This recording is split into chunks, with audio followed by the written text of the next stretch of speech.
Tatlong senador ang iniimbestigahan ngayon ng Commission on Elections sa pagtanggap ng campaign donations mula sa kontraktor ng gobyerno noong 2022 elections.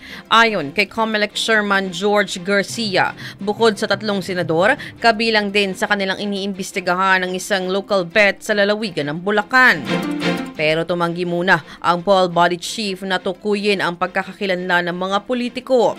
Ginawa ni Garcia ang pagsisiwalat sa gitna ng issue ng maanumalyang flood control projects na kinakasangkutan ng mga government contractors at kasunod din ng impormasyon na isa sa mga kontraktor ay naging donor din umano ni Senate President Chis Escudero.